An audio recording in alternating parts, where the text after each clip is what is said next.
खुलुमबाय स्टुडियो आं Robin Basumatary BJP आरो बीपीएफ दलनि गोबां सोद्रोमाफोरा यूपीपीएल दलाव जइन जादों।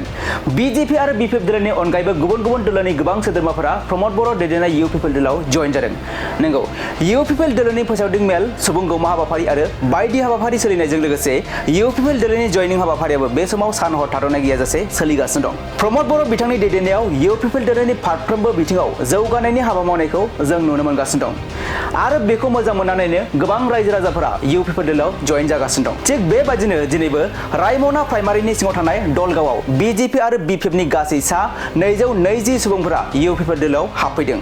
मख'नो गोनांदि बीटीसीनि गासै रायजो राजाफोरा प्रमोद बर' दैदेननाय यूपीपीएल दलखौनो फिन सरकाराव लाबोफिननो थाखाय गोख्रोङै नाजागासिनो दं।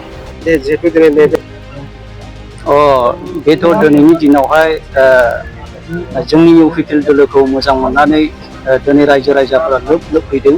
नंगौ दिनैनि दिनाव जोंनि यूपीपीएलआ प्रमोद बर' सोरखारा जोबोद मोजां खामानि मावदों। बेखौ नोजोर बोनानै दिनैनि दिनाव नैबे दलगाव बलफिल्डआवहाय गासैबो जोंनि आदिबासि बिदा फंबायफोरा दिनै जोंनि यूपीपीएल दलखौ मदद होनो थाखाय दिनै गोबां जइनिं जाफैदों।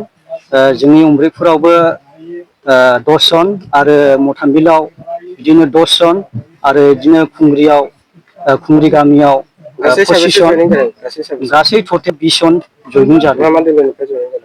बेयो जाहैबाय बीपीएफनिफ्राय फैदों आरो बीजेपीनिफ्राय फैदों आरो बिदिनो गुबुन गुबुन कंग्रेस आरो आईयूडीएफनिफ्राय फैदों आरो दिनैनि दिनावहायथ' बेखौनो जों बुंगोन सराइबिल समस्तियाव दिनैनि दिनाव जोंनि राजु सार नार्जारिया देरहानाया रोखा जानानै दं। बेखौ जों बुङो आरोखि आरो रावबो पार्टिया दिनैनि दिनाव जोंनि यूपीपीएल दलखौ फेजेननो हानायनि गोहो गैला। बीपीएफआथ' गैला। बिथांमोना दिनै जोंनि बे रायमना भिसिडिसियावल' एसे दङ हिसाबै गुबुन गुबुन भिसिडिसियावथ' गैलानो आरो दिनैनि दिनाव नोंथांमोनानो नुगासिनो दङ। दिनैनि दिनाव जोंनि यूपीपीएल दलखौ मोजां मोननानै बेसेबां जइनिं जागासिनो दं, दैलि जइनिं जागासिनो दं। बेनिखायनो दिनैनि दिनावहाय जोंनि राजु सार नार्जारिया जोंनि बे सराइबिल समस्तियाव देरहानाया दिनैनि दिनाव रोखा।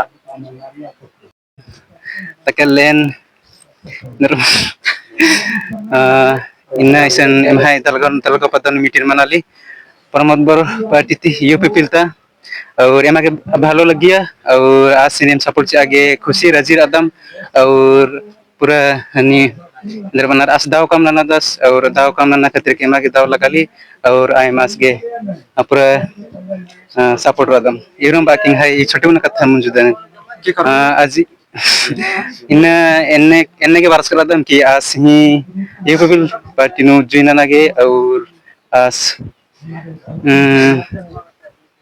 द्रावण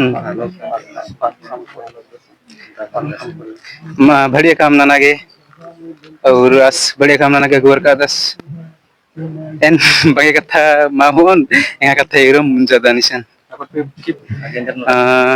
आगे बीपीएफ नु रास कसकन और बीपीएफ ते रुकन तकली यूपीपीएल नु रास कादन हमारे दलगाँव हमार जइनिंग प्रोग्राम আছে যিমানখিনি দলগাঁৱত মানুহ আছে এই সকলো ৰাজু নাৰ্জাৰীক সাপোৰ্ট কৰি আছে আৰু তাৰ কাৰণে আমালোকে সকলো জইনিং কৰি আছে যি নেকি সেই ভাল কাম কৰাৰ কাৰণে আমালোকে চাই পেলাই তাক জইন কৰিবলৈ আৰু ভোট তাকে দিম বুলি জয়যুক্ত কৰিম বুলি আমালোকে আশা ৰাখিলো আজি 220 এনেকুৱা জইনিং হৈছে बीपीएफ बीजेपी बीपीएफ और यूडीआई 20 जन जइनिंग আজি হৈছে তো জইনিং হোৱাটো দলগাঁও ঠাইতে হৈছে ইয়াতে বলফিল্ড ওচৰত